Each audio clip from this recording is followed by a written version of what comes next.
Auzubillahi minasyaitonirrajim. Bismillahirrahmanirrahim. Alhamdulillahirabbil alamin wa bihi nasta'inu ala umuri dunya waddin. Asyhadu an la ilaha illallah wahdahu la syarikalah al-malikul haqqul mubin wa asyhadu anna Muhammadan abduhu wa rasuluhu shadiqul wa'dil amin.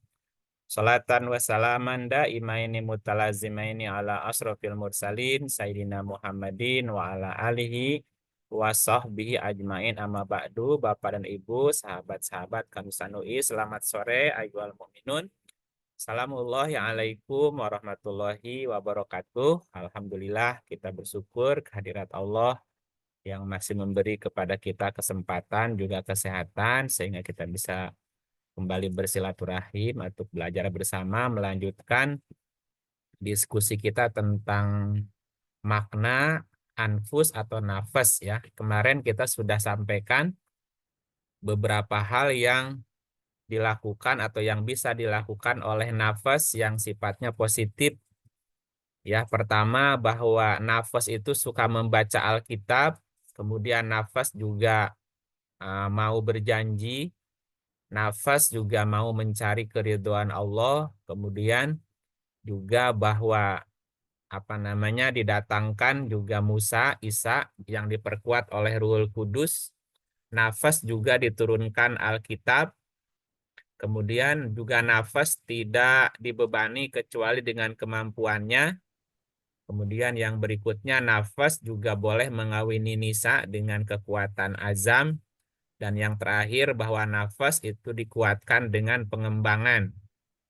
Atau bahwa nafas itu akan kuat jika potensinya dikembangkan gitu ya. Nah, berikutnya poin yang ke-9 adalah bahwa setiap nafas itu akan mendapat balasan dari pekerjaannya dengan sempurna. Setiap nafas akan mendapati balasan pekerjaannya dengan sempurna. Jadi balasan itu untuk nafas, untuk jiwa. Setiap jiwa akan menerima balasan yang sempurna. Kita lihat surat 3 ayatnya 25.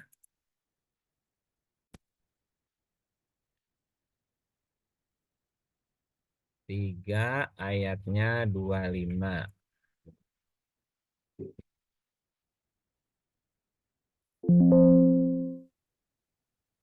Auzubillahi minasyaitonirrajim. Bismillahirrahmanirrahim.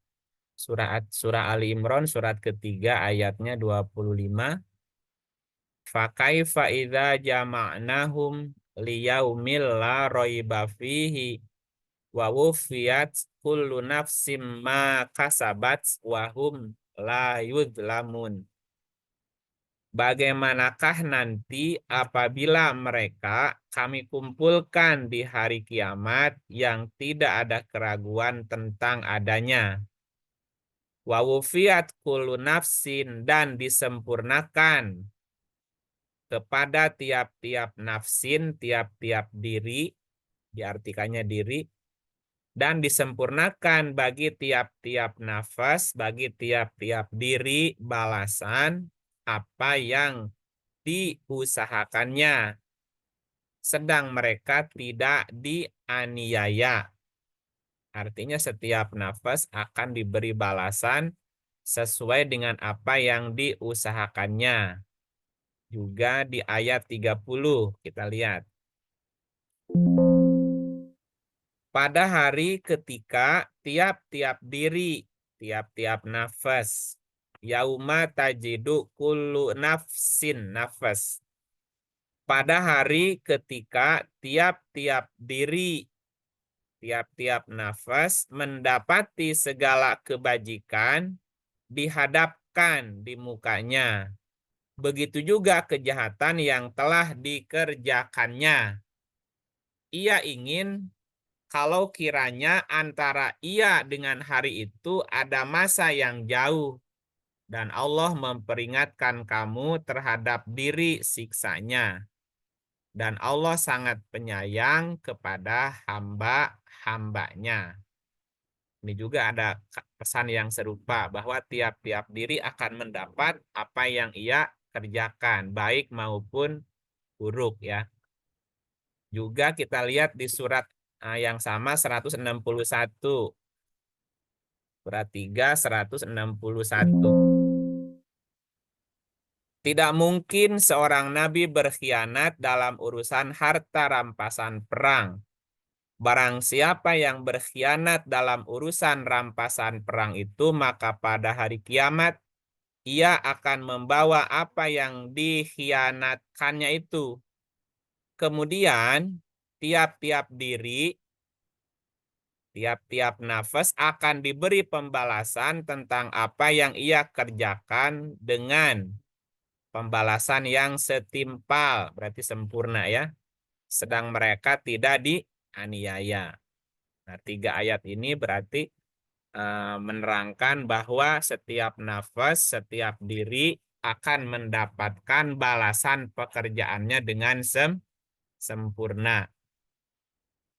Karena sebenarnya diri kita atau jiwa kita atau nafas kita juga bisa menyimpan data, memori apa yang pernah dilakukannya. Dan setiap jiwa akan menerima balasan dari apa yang telah dia kerjakannya, gitu ya. Karena sang nafas juga bisa menyimpan data, termasuk perkataan yang pernah diucapkannya. Kita lihat surah 4 ayatnya 63. 4 ayatnya 60. Ya. Ibu Farida belum hadir. Ada Ibu Erni aja.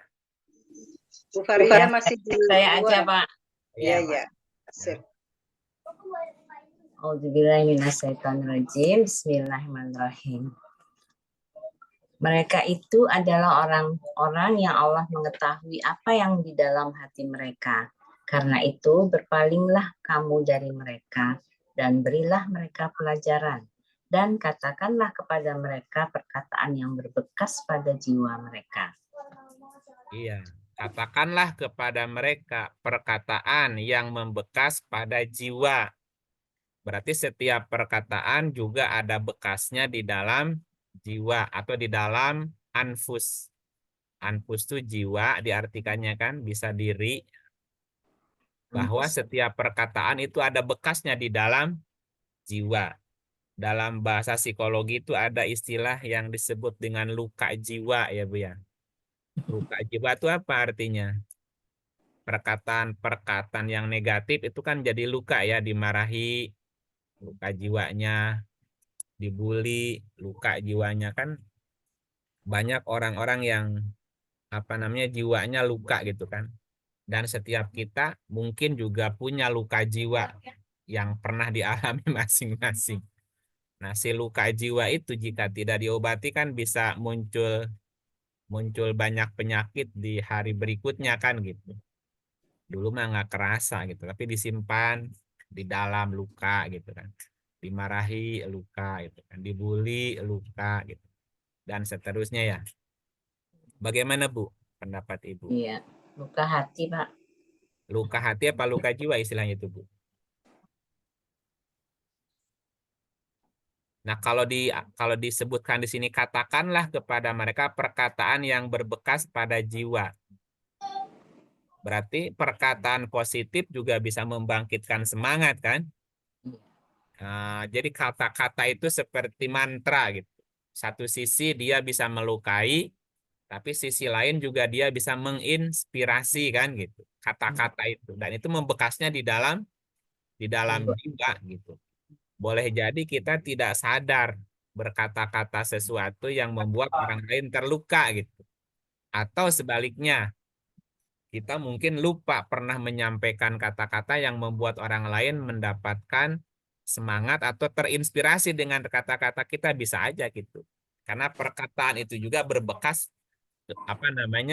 di dalam jiwa gitu ya. Itu. Gimana dari sudut psikologi, Bu? Iya, Pak. Kalau menurut itu luka batin itu lebih lama sembuhnya daripada luka fisik. Mm-mm. Kalau yang positif juga sama gitu ya, Bu ya? Iya, teringat ya. Kata-kata inspirasi Iya, itu sama juga ya. hal-hal yang berkesan ya mungkin ya. Berkesan juga itu.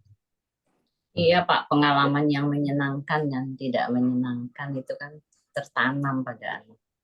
Oh, menyenangkan dan yang tidak menyenangkan tuh berbekas gitu ya. Iya, Iya, Berbekas itu di dalam jiwa ya. Ayatnya memang perkataan itu berbekasnya di dalam jiwa gitu. Di di dalam memori ya. Kalau ini di an- memorinya ya. ini di anfus ya. Anfus itu di jiwa, Iya. Bu. Di jiwa Nah, itu termasuk juga ada memorinya ya, Pak, iya, kan? ya iya. Maksudnya, kan kalau kalau kita lihat gambarnya kan di dalam anfus itu ada sudur. Nah, sudur itu memori. iya, iya. Jadi di dalam sudur ada kolbu kan. Kolbu itu kan seperti detektornya gitu. Dan ada fuad, Mm, kani gitu.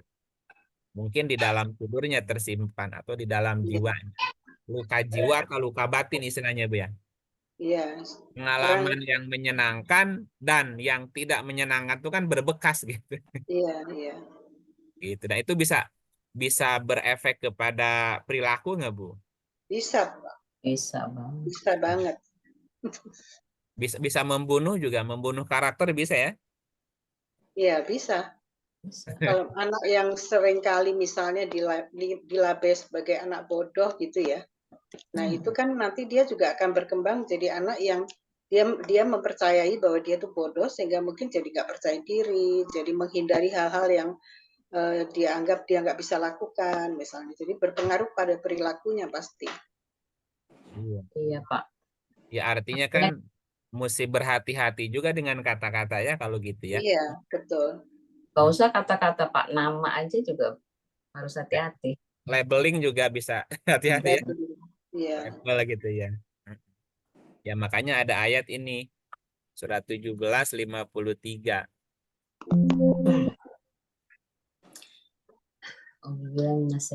Bismillahirrahmanirrahim. Surat Al-Isra ayat 53. Dan katakanlah kepada hamba-hambaku, hendaklah mereka mengucapkan perkataan yang lebih baik, benar. Sesungguhnya syaitan itu menimbulkan perselisihan di antara mereka. Sesungguhnya syaitan itu adalah musuh yang nyata bagi manusia. Iya, kenapa? Karena kata-kata yang negatif kan bisa bisa namanya apa?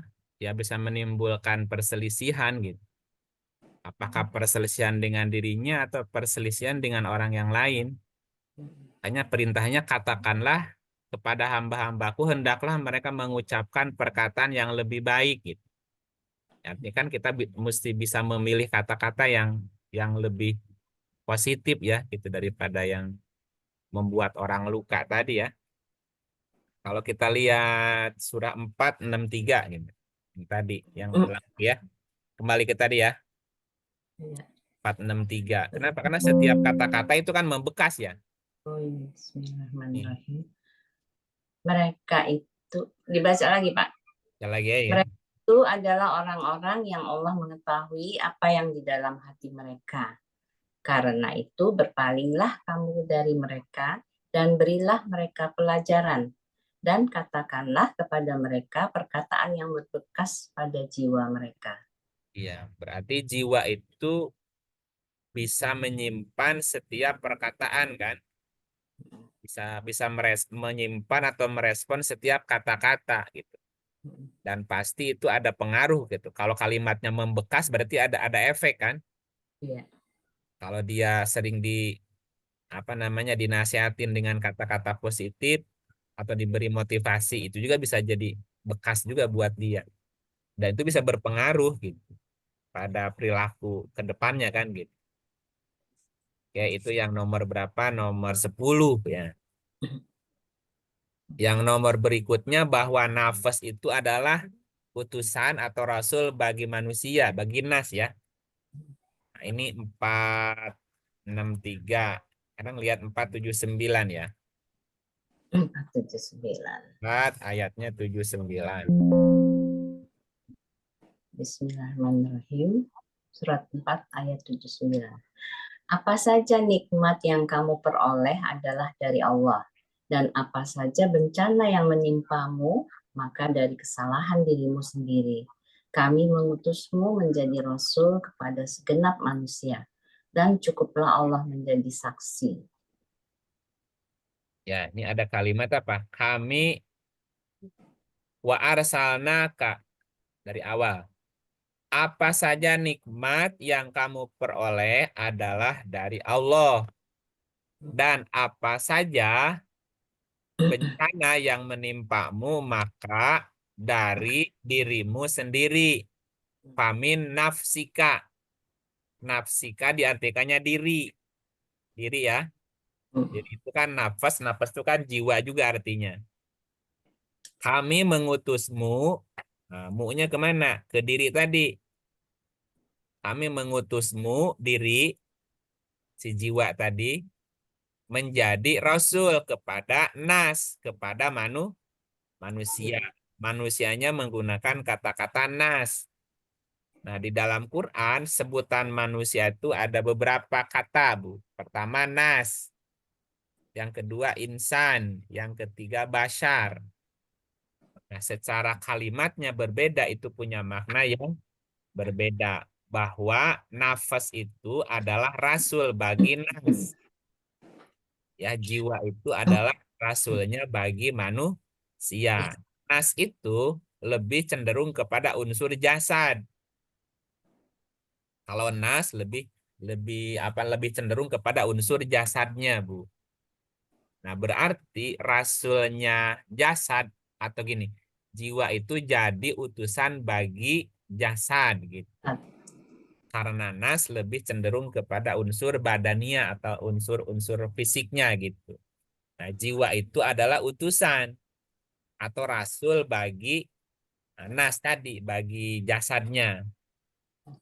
Nah, kita lihat surat yang lain misalnya 630.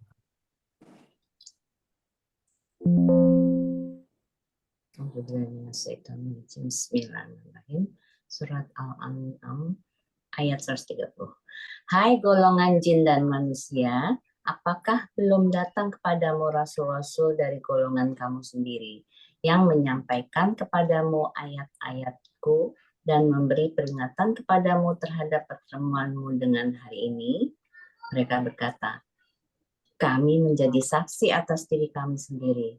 Kehidupan dunia telah menipu mereka dan mereka menjadi saksi atas diri mereka sendiri bahwa mereka adalah orang-orang yang kafir. Ya. Ya ma'syarol jinni wal insi. Hei golongan jin dan manusia. Alam ya'tikum rusulum minkum. Apakah belum datang kepadamu rasul-rasul dari kamu sendiri? Rusulum minkum, rasul-rasul dari kamu sendiri. Yakusuna alaikum ayati, yang menyampaikan kepadamu ayat-ayatku dan memberi peringatan kepadamu terhadap pertemuanmu dengan hari ini.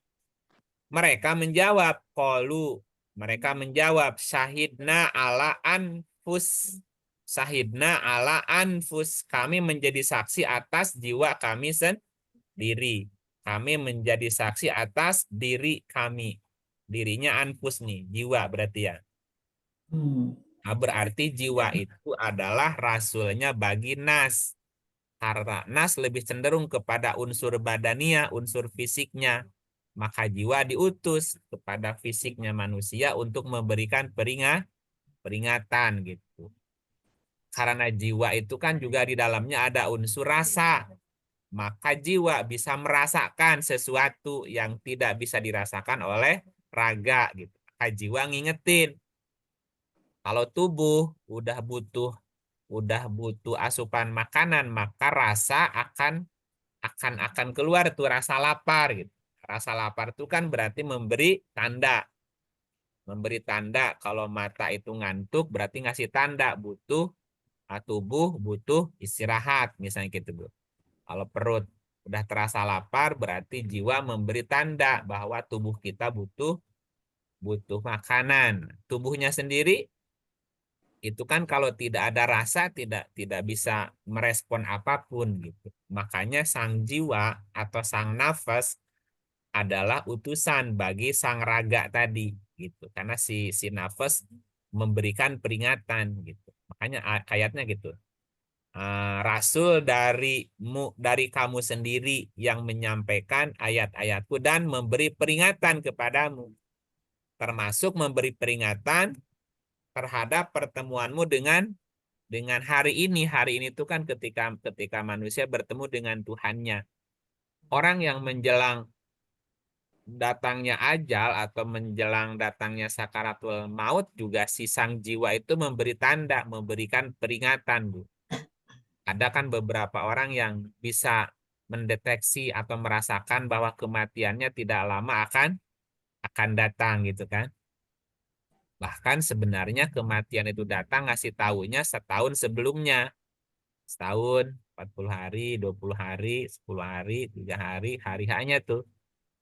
Itu nggak ngasih tahu sebetulnya si nafas itu. Hanya banyak orang yang tidak peka gitu. Tidak peka, tidak peduli. Akhirnya tahu-tahu aja, tahu-tahu. Sebetulnya bukan tahu-tahu mati. Bahwa si jiwa itu udah ngasih peringatan sebetulnya dari setahun sebelumnya gitu. Dan seterusnya kan gitu. Walaupun tiap orang berbeda. Nah, kehidupan dunia telah menipu mereka. Jadi banyak orang yang lalai dari peringatan-peringatan sang jiwa akan dirinya sendiri. Dan mereka menjadi saksi atas diri mereka sendiri. Atas diri mereka sendiri. Bahwa mereka adalah orang-orang yang kafaru. Kafirin itu orang-orang yang menutup diri. Termasuk tadi menutup diri dari peringatan sang jiwa tadi. Bahasa kitanya apa? EGP ya. Emang gua pikirin. Jadi abaikan tuh akhirnya. Tadi abaikan, tahu-tahu mati aja, tahu-tahu sakit aja. Padahal sebetulnya sebelum orang itu jatuh sakit, itu pasti si rasulnya ngasih tahu. Kalau tidak segera diantisipasi kan udah telat tuh biasanya. Jatuh aja. Gitu. Oke. Masih ada tambahan, Bu, untuk poin ini bahwa nafas itu adalah rasul bagi sang nas tadi, sang raganya manusia gitu. Nah, Rasa itu bisa diasah ya Pak ya. iya bisa, Bu. Kan jiwa itu kan tadi tempatnya merasa kan, tempatnya rasa. Nah, kalau diasah semakin peka, semakin apa namanya, semakin peka, empatinya kan keluar itu, Bu. Bisa merasakan sesuatu sebelum orang mengatakannya gitu. Karena Iya, rasanya sudah tajam gitu. Bahasanya firasatnya itu kuat gitu. ya, firasatnya ya yang di. Nah, hanya banyak orang kan yang tadi kafirin itu menutup diri, Bu. Dia tidak mau membuka diri untuk mendengar peringatan dari sang rasa tadi, sang jiwa gitu. Dan akhirnya ya banyak manusia yang lalai. Tadi Iya, kan kehidupan dunia telah menipu gitu. Manusia terlena oleh hiruk pikuknya duniawi tadi, lupa iya. untuk untuk berkaca ke dalam diri gitu. Kalau fisik misalnya kita nggak enak badan itu kan tanda-tanda bahwa kita mau sakit ya. Itu kan Kadang-kadang orang eh, tidak memperhatikan itu, iya. mengabaikan ya. Akhirnya Mm-mm. udah sakit beneran baru Akhirnya ambruk. Iya, ambruk. ambruk, langsung ambruk. Padahal si sang nafas kan ngasih tahu, udah nggak enak. Nah, rasa Iya, enak tuh kan dia ngasih peringatan tuh. Rasa kok saya merasa lelah, merasa lesu, merasa apa ya, badan udah mulai lemah, lidah terasa apa, itu kan kode sebetulnya. Harus segera diantisipasi itu. Dan itu si Rasul itu datangnya hanya 3 kali. Datang mengasih peringatan. Peringatan pertama, kalau peringatan pertama diabaikan, nanti ada peringatan kedua itu, udah stadium 2 itu. Nah, hmm, kalau peringatan 1 diabaikan, peringatan 2 diabaikan, nah peringatan yang ketiga itu sudah biasanya susah ditolong ya tuh, udah stadium 3 atau 4 biasa kalau penyakit tuh. hmm, Lambat lah isinya itu gitu. hmm. Padahal diingetin dari awal gitu, 3 kali datang gitu. Itu Kalau dalam firasat itu mengasahnya gimana ya Pak ya? Maksudnya apakah itu harus dengan apa ya, banyak berinteraksi dengan orang, kemudian membaca bagaimana perasaan orang dari wajahnya, dari mimiknya atau apa gitu ya Pak ya? Kalau ya firasat maksudnya latihannya kan dengan belajar peduli sebenarnya, Bu. peduli ya. Iya harus punya kepedulian. Nah, kepedulian itu kan harus bisa dilatih, diasah. Itu lama-lama kan jadi peka tuh. Biasanya kita diperlihatkan orang-orang yang misalnya butuh bantuan, butuh pertolongan. Nah, kalau kita melatih untuk peduli kepada setiap peristiwa apa yang ada di sekitarnya, itu lama-lama peka tuh sendiri gitu. Nah, ada orang yang abai kan nggak mau peduli, emang Ya. itu lama-lama hatinya sinapsnya itu jadi apa, bukan mati kan? Ya mati rasa istilahnya itu kalau tidak pernah dilatih gitu. Dilatih ya. Ya dilatihnya belajar belajar peduli aja, disengaja gitu. Ya menolong, membantu, mendengarkan gitu kan. Ya gitu. Jadi peringatan itu biasanya 3 kali, maksimal itu 3 kali. Satu dikasih peringatan, dua dikasih peringatan, jadi abaikan. Ke yang ketiganya biasanya itu sudah Nggak ah, diperingatin lagi. iya Langsung langsung kalau sakit itu udah ambruk gitu. ambruk ya. Heeh, gitu. Ada istilahnya kalau di surat Yasin tuh Rasul yang ketiga gitu. Kalau yang pertama nggak ada, nanti datang yang kedua gitu. Kalau yang kedua enggak, nanti yang ketiga. Surat Yasin tuh surat 36 ya. Ah, ayatnya, bentar saya cari ayatnya.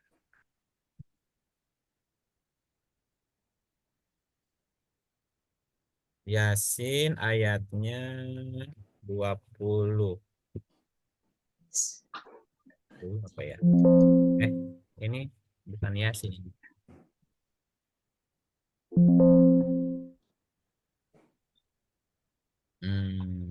Ini bukan ya. Ini. Ittabi'u 20-nya. Nah, ini nih ayatnya, Bu. Surat Yasin ayat dari 13 nih sampai 20 ceritanya. Dan buatlah bagi mereka suatu perumpamaan. Ini metafora ya, perumpamaan. Buatlah bagi mereka suatu perumpamaan, yaitu penduduk suatu negeri ketika utusan-utusan datang kepada mereka. Buatlah bagi mereka suatu perumpamaan, yaitu penduduk suatu negeri. Kalau negeri itu adalah sebuah perumpamaan dari tubuh kita, Bu. Jadi tubuh ini adalah sebuah perumpamaan sebuah negeri. Maka penduduk negeri itu adalah dalamnya. Kalau raga ini adalah negerinya, berarti jiwa kita adalah penduduknya gitu. Nah, ada penduduk yang jadi kepala negaranya, ada penduduk yang jadi menterinya gitu kan, jadi rakyatnya, semua anggota tubuhnya dan seterusnya. Buatlah bagi mereka suatu perumpamaan, yaitu penduduk suatu negeri. Berarti ada sesuatu yang menduduki sebuah negeri. Jiwa itu kan mendiami raga kan? Jiwa mendiami raga. Berarti jiwa itu penduduknya, raga adalah negerinya. Nah, ada sebuah negeri yang dikirim utusan gitu. Penduduk suatu negeri ketika utusan datang kepada mereka, mursalun. Yaitu ketika kami mengutus kepada mereka 2 orang utusan. Ini 2 utusan yang datang nih. Lalu mereka mendustakan kedua-duanya. Utusan pertama diabaikan, utusan yang kedua diabaikan, kan gitu ya. Biasanya kalau sakit juga ada tandanya. Tanda kalau orang mau jatuh sakit kan biasanya badan lemes gitu kan. Badan lemes, lidah terasa pahit ya, Bu ya. Itu kan apa namanya? Ngingetin namanya. Kamu ini mau jatuh sakit nih, segera diantisipasi gitu. Tapi Rasul 1 didustakan, Rasul 2 didustakan. Kemudian kami kuatkan dengan utusan yang ketiga. Kuatin lagi dengan yang ketiga. Maka ketiga utusan itu berkata, sesungguhnya kami adalah orang yang diutus kepadamu gitu. Jadi ada rasa, ada Rasul, ada utusan yang ngingetin kita setiap atau ketika mau terjadi sesuatu gitu. Kalau kita kurang peka atau tidak peka ya lewat biasanya tuh. istilahnya kan rasul diri namanya, rasul diri. Begitupun di setiap wilayah, daerah, negeri juga ada si utusannya gitu. Utusan di dalam diri kita kan si sang nafas tadi sebetulnya. Mereka menjawab, kamu tidak lain hanyalah manusia seperti kami, dan Allah yang Maha Pemurah tidak menurunkan sesuatu pun, kamu tidak lain hanyalah pendusta belaka. Jadi banyak orang yang mendustakan peringatan-peringatan yang tadi berupa rasa-rasa tadi, bah itu mungkin perasaan saja. Padahal kalau bisa maka diperiksakan aja ke dokter kan. Kalau itu ragu-ragu ini apa perasaan saya nggak enak, cek aja kan itu. Kalau dicek kan ketahuan. Mereka berkata, Tuhan kami mengetahui bahwa sesungguhnya kami adalah orang yang diutus kepada kamu. Ini kami utusan gitu, diutus kepadamu. Nah gitu. Jadi poin yang ke berapa? Yang ke-10 itu, bukan ke-10, yang ke-11 ya. 11 dari 17. Nafas adalah rasul bagi manusia. Nah, poin berikutnya adalah dianjurkan bahwa sang nafas itu harus melakukan prosesi zikir namanya, Bu. Nah, kita lihat ayatnya. Untuk melatih kepekaan selain peduli ya, kita mesti selalu mengingat atau berzikir, mengingat Allah, menyaksikan, memperhatikan setiap fenomena realitas kenyataan yang terjadi. 7, kita lihat mana? 7.205 ya. 7.205 Bu. Ya. Auzubillahiminasyaitonirrajim. Bismillahirrahmanirrahim. Surat Al-A'raf ayat 205. Dan sebutlah nama Tuhanmu dalam hatimu dengan merendahkan diri dan rasa takut, dan dengan tidak mengeraskan suara di waktu pagi dan petang, dan janganlah kamu termasuk orang-orang yang lalai. Wazkur robbaka fi nafsika. Wazkur dan sebutlah robbaka Tuhanmu. Wazkur itu juga bisa sebutlah, bisa ingatlah ya. Wazkur ingatlah robbaka Tuhanmu fi nafsika di dalam nafasmu. Diartikan dalam hati. Nafsika itu kan juga jiwa. Diartikannya di sini hati. Kalau jiwa bisa luka, berarti hati juga bisa luka. Kayak tadi tuh, setiap kata-kata kan bisa melukai jiwa. Atau luka hati, atau luka batin. Ingatlah Robmu dalam jiwamu dengan merendahkan diri dan rasa takut dengan tidak mengeraskan suara di waktu pagi dan petang. Dan jangan kamu termasuk orang yang lalai. Nah, supaya jiwa kita tidak lalai, maka kita harus senantiasa mengingat Rob, mengingat Tuhan. Apa yang diingat gitu? Apa yang diingat Rob itu berkaitan dengan urusan hukum sebab akibat yang ada di alam semesta. Robaka itu kan aturan gitu.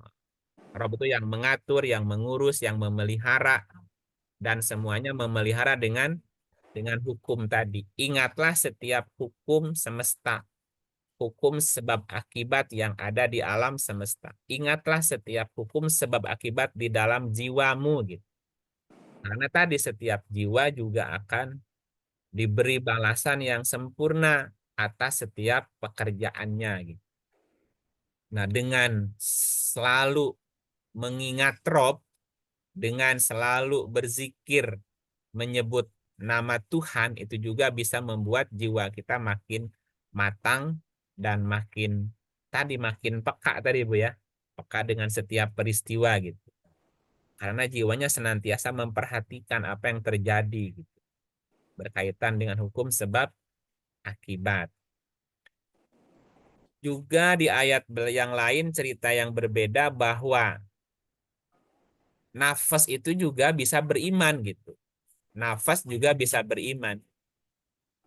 10 ayat 100. 10 ayat 100. 10 ayat 109. Dan tidak ada seorang pun akan beriman kecuali dengan izin Allah. Dan Allah menimpakan kemurkaan kepada orang-orang yang tidak mempergunakan akalnya. Nah, seorangnya ini terjemahan dari nafsin, seorang pun. Wa makana linafsin. Wa makana dan tidaklah. Wa makana dan tidak adalah gitu. Wa makana linafsin dan tidak ada bagi setiap jiwa antu'mina dia akan punya komitmen ila biiznillah kecuali dengan izin Allah. Jadi jiwa juga bisa beriman gitu. Beriman itu bahasanya bisa percaya, gitu. Bisa berkomitmen bahwa jiwa itu juga bisa membuat sebuah keputusan gitu. Dan tidak ada seorang pun dan tidak ada sejiwa pun gitu. Tidak ada satu jiwa pun beriman kecuali izin Allah gitu. Jadi jiwa itu juga ada potensi untuk beriman gitu. Ada potensi untuk punya sebuah komitmen. Komitmen itu kan di dalam jiwa juga gitu. Dan Allah menimpakan kemurkaan kepada orang yang tidak mau menggunakan akalnya gitu. Orang yang tidak mau menggunakan logikanya gitu, kecerdasannya gitu. Berarti ada hubungan antara nafas dengan akal tadi, Bu. Orang yang berakal pasti akan menguatkan jiwanya tadi. Tidak beriman satu jiwa pun kecuali izin Allah gitu. Berarti jiwa juga bisa melakukan perbuatan yang baik berupa kepercayaan atau tadi komitmen dalam hidupnya tadi gitu. Kalau jiwanya yang rapuh, jiwanya yang nggak punya pendirian kan mudah goyah juga sih gitu.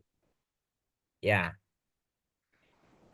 Kemudian kita lihat yang lain bahwa di dalam diri itu juga terdapat ayat-ayat Allah, ayat-ayat Al-Quran. Al-Quran itu ayat-ayatnya ada di dalam diri juga sebetulnya. 4153 ya. 41 ayatnya 53. Bismillahirrahmanirrahim. Surat 41 ayat 53. Kami akan memperlihatkan kepada mereka tanda-tanda kekuasaan kami di segenap ufuk dan pada diri mereka sendiri, sehingga jelaslah bagi mereka bahwa Al-Quran itu adalah benar. Dan apakah Tuhanmu tidak cukup bagi kamu bahwa sesungguhnya Dia menyaksikan segala sesuatu? Sanurihim ayatina fil afaki wa fi anfus. Wa fi anfus. Anfusnya kan diartikannya diri. Kami akan memperlihatkan kepada mereka ayat-ayat kami di segenap ufuk. Ufuk itu cakrawala ya. Dan juga pada anfus mereka. Pada diri mereka sendiri. Berarti pada diri mereka sendiri, pada anfus mereka sendiri, di dalam jiwa mereka sendiri, itu terdapat ayat-ayat kami, gitu, tanda-tanda kekuasaan kami. Sehingga jelaslah bagi mereka bahwa Al-Quran itu benar. Berarti kebenaran Quran bisa dibuktikan dengan ayat-ayat yang ada di dalam diri, gitu ya. Jika kita mau memperhatikan. Dan apakah Tuhanmu tidak cukup bahwa sesungguhnya Dia menyaksikan segala sesuatu? Segala sesuatu pasti ada Tuhan yang menyaksikannya di situ. Sehingga hukum sebab akibatnya tetap berjalan gitu, sengaja ataupun tidak, suka ataupun tidak gitu. Kalau makan cabai ya pedas gitu ya. Hukum sebab akibat kejedot ya benjut gitu.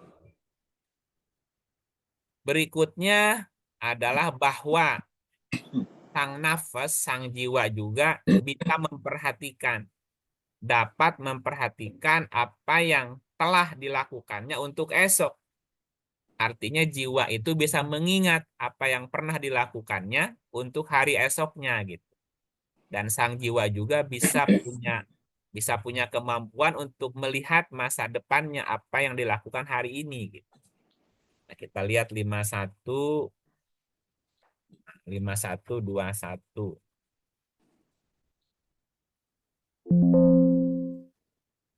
Bismillahirrahmanirrahim. Surat 51 ayat 21. Dan juga pada dirimu sendiri. Maka apakah kamu tidak tiada memperhatikan. Ya, pada dirimu itu ada tanda. Apakah kamu tidak memperhatikan? Nah, kita lihat 5921. Sorry. 5918. Nah, 18. Surat 59 ayat 18. Bismillahirrahmanirrahim. Hai orang-orang yang beriman, bertakwalah kepada Allah dan hendaklah setiap diri memperhatikan apa yang telah diperbuatnya untuk hari esok atau akhirat. Dan bertakwalah kepada Allah. Sesungguhnya Allah Maha mengetahui apa yang kamu kerjakan. Tuh. Hai orang-orang yang beriman. Di keterangan sebelumnya bahwa nafas juga bisa berkomitmen. Bisa beriman juga kan? Hai orang-orang yang beriman, bertakwalah kepada Allah. Dan hendaklah setiap diri, ini bahasa Arabnya nafsun. Ya, nafsun itu diri berarti. Hendaklah setiap diri memperhatikan apa yang telah diperbuatnya untuk hari esok. Berarti sang jiwa, sang diri bisa memperhatikan apa yang telah diperbuatnya. Kalau dalam bahasa Arabnya muhasabah. Bahwa jiwa itu bisa melakukan proses introspeksi gitu. Dia bisa mengingat apa yang pernah dilakukannya gitu. Makanya perhatikan apa yang telah dilakukan untuk hari esok gitu. Berarti ini berkaitan dengan memori juga berarti ya gitu. Karena ada kalimat perhatikan gitu. Setiap diri hendaklah memperhatikan apa yang telah diperbuatnya untuk hari esok. Artinya hari esok bisa diprediksi setelah memperhatikan apa yang telah diperbuatnya sebelumnya kan gitu. Dan bertakwalah kepada Allah, sesungguhnya Allah Maha mengetahui apa yang kamu kerjakan gitu. Ini juga melatihnya kan mesti sering-sering melakukan introspeksi gitu ya, introspeksi diri. Nah, berikutnya bahwa nafas juga bisa menjadi saksi. Bisa menjadi saksi atas dirinya sendiri, juga bisa menjadi saksi atas keluarganya. Surah 4:135. 4:135. Bismillahirrahmanirrahim. Surat 4 ayat 135. Wahai orang-orang yang beriman, jadilah kamu orang yang benar-benar penegak keadilan, menjadi saksi karena Allah, biarpun terhadap dirimu sendiri atau ibu bapak dan kaum kerabatmu. Jika ia kaya ataupun miskin, maka Allah lebih tahu kemaslahatannya. Maka janganlah kamu mengikuti hawa nafsu karena ingin menyimpang dari kebenaran. Dan jika kamu memutarbalikkan kata-kata atau enggan menjadi saksi, maka sesungguhnya Allah adalah Maha mengetahui segala apa yang kamu kerjakan. Ya. Ini ada kalimat apa? Wahai orang yang beriman, jadilah kamu orang-orang yang benar-benar penegak keadilan. Menjadi saksi karena Allah, biarpun terhadap dirimu sendiri. Atau ibu bapak dan kaum kerabatmu. Jadi bahwa setiap diri bisa bersaksi atas dirinya dan juga bersaksi atas keluarganya tadi, ibunya, bapaknya, kerabatnya, dan yang lain. Karena diri kita kan punya kerabat gitu. Selain ada nafas, ada sudur, ada kolbu, ada fuad, di dalam diri juga kita ada kecerdasan, ada kesadaran, gitu. Ada ingatan segala macam. Semuanya akan saling bersaksi tuh. Saling memberikan kesaksian gitu. Nah, ini beberapa hal yang bisa dilakukan oleh nafas yang sifatnya positif ya, ada sekitar 17. Kalau kita urut lagi, yang pertama nafas itu suka membaca Alkitab. Nafas juga mau berjanji. Nafas juga mencari keridhaan. Yang keempat, nafas itu dikuatkan dengan Musa, dengan Isa, dan Ruhul Kudus. Yang kelima, nafas juga diturunkan Alkitab dan Al-Hikmah. nafas tidak diberikan beban kecuali sesuai kesanggupannya. Yang ketujuh, bahwa nafas itu bisa mengawini nisa karena ada kekuatan tekad tadi, kekuatan azam namanya. Yang kedelapan, nafas juga dikuatkan dengan dikembangkan potensi dirinya. Yang kesembilan, nafas akan mendapat balasan sesuai dengan apa yang dia kerjakan. Yang kesepuluh, bahwa nafas juga bisa menyimpan setiap perkataan yang membekas di dalam dirinya. Baik itu yang menyenangkan, yang berkesan, ataupun yang tidak menyenangkan tadi ya. Yang ke-11, bahwa nafas itu adalah rasul bagi sang raga. Gitu. Yang ke-12, bahwa nafas itu bisa melakukan zikir atau bisa mengingat Rob dengan rendah hati. 13, bahwa nafas beriman dengan izin Allah. Jiwa itu juga bisa melakukan sebuah komitmen karena izin Allah. Kemudian yang ke berapa 14, bahwa nafas itu menjadi rasul diri sendiri. Nah, dalam nafas juga ada ayat-ayat Al-Quran. Kemudian yang ke-16, juga nafas bisa memperhatikan apa yang telah dikerjakan untuk hari esok. Dan yang ke-17, bahwa nafas juga bisa menjadi saksi atas dirinya dan juga atas keluarganya gitu. Nah, selain hal-hal yang positif, juga ada hal-hal yang negatif yang bisa dilakukan oleh nafas gitu. Apa di antaranya? Ada orang yang suka menipu diri, istilahnya itu menipu diri sendiri. Jadi ada nafas yang menipu diri gitu. Nah, seperti apa ayatnya? Suratnya surat 2 ayat 9, Bu. 2 ayat 9. Bismillahirrahmanirrahim. Mereka hendak menipu Allah dan orang-orang yang beriman. Padahal mereka hanya menipu dirinya sendiri, sedang mereka tidak sadar. Iya, banyak orang yang tidak sadar bahwa mereka menipu dirinya sendiri. Itu yang negatifnya. Suka menipu diri. Jadi dirinya menipu dirinya sendiri gitu. Menipu diri itu gimana contohnya ya? Menipu diri. Itu biasanya orang-orang yang bermuka dua itu, pura-pura gitu. Itu kan Apa menipu diri. denial ya Pak? Sama dengan denial. Denial itu lebih kepada menolak kalau denial ya. Menolak ya. Nah, Kalau menolak. kalau menipu diri itu apa ya? Menolak tapi pura-pura nerima gitu. Munafik jadinya. Jadi munafik, lebih kepada munafik. Kalau denial itu lebih kepada kafaru. Kafaru itu kan cover menolak tuh. Kalau munafik itu pura-pura nerima, padahal di dalamnya menolak gitu. Pura-pura suka, padahal tidak, ya. Atau sebaliknya gitu. Nah, karena Iya, memang, iya, karena memang iya, ada orang yang tidak bisa berterus terang kan, nggak berani atau tidak bisa, nggak berani kadang. Jadi ya pura-pura lah gitu. Di depan iya, di belakangnya mah enggak gitu. Itu lebih kepada munafik, Bu. Nah, misalnya nih ayatnya ada surah 4142. 4142. ayat 142. Hmm. Sesungguhnya orang-orang munafik itu menipu Allah dan Allah akan membalas tipuan mereka. Dan apabila mereka berdiri untuk sholat, mereka berdiri dengan malas. Mereka bermaksud ria dengan sholat di hadapan manusia.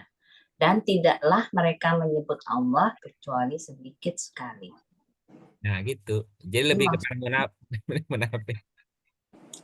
Menipu diri ya, pura-pura. Kalau nggak suka kan bilang aja nggak suka. Tapi kan orang nggak semua begitu. Nah, nipu dirinya gitu. Bisa bilang tidak bisa gitu. Atau tidak bisa, dia bilang bisa, padahal nggak bisa gitu. Akhirnya kan jadi berantakan tuh sebenarnya. Munafik, benci, pura-pura suka gitu kan. Dalam hatinya sebetulnya nggak suka, tapi pura-pura menyukai gitu. Ya banyak orang-orang yang gitu. Apalagi kalau udah urusan dengan kepentingan tuh, kepentingan pribadi, kelompok, ya dia pura-pura manis di hadapan orang-orang. Padahal mah dalamnya jahat. Munafik. Kayak penipu ya. Istilahnya kan menipu kan. Hmm. Penipu itu Banyak melakukan pembenaran juga ya Pak ya mungkin ya. ya lebih kepada tadi orang menipu tuh kan wajahnya dua itu. Iya. Wajahnya pasti dipasang manis kan. Orang mau menipu itu kan dipasang manis, dipasang menarik, dipasang meyakinkan, padahal dalamnya mau niat jahat gitu. Nah, itu namanya munafik gitu, atau menipu. Nah, ke apa namanya sifat negatif jiwa itu begitu, dia bisa pura-pura gitu. Pura-pura, tapi itu kan menipu dirinya sendiri sebetulnya gitu. Dan mereka tidak sadar gitu bahwa mereka tuh menipu dirinya sebetulnya. Iya, nah sifat buruk nafas yang lain itu pelupa gitu atau suka melupakan sesuatu. Kita lihat ayatnya misalnya Pelupa atau melupakan nah, ya pelupa atau melupakan, Pak? melupakan Bu. Jadi Melupakan sengaja melupakan. sengaja. Sengaja melupakan. Nah, misalnya nih ayatnya 2:44. 2 ayat 44. Bismillahirrahmanirrahim. Mengapa kamu suruh orang lain mengerjakan kebajikan sedang kamu melupakan diri kewajibanmu sendiri?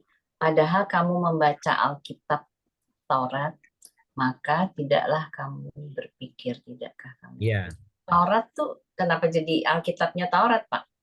ya dulu kan ini kisahnya kisah Musa, awal awal ceritanya gitu.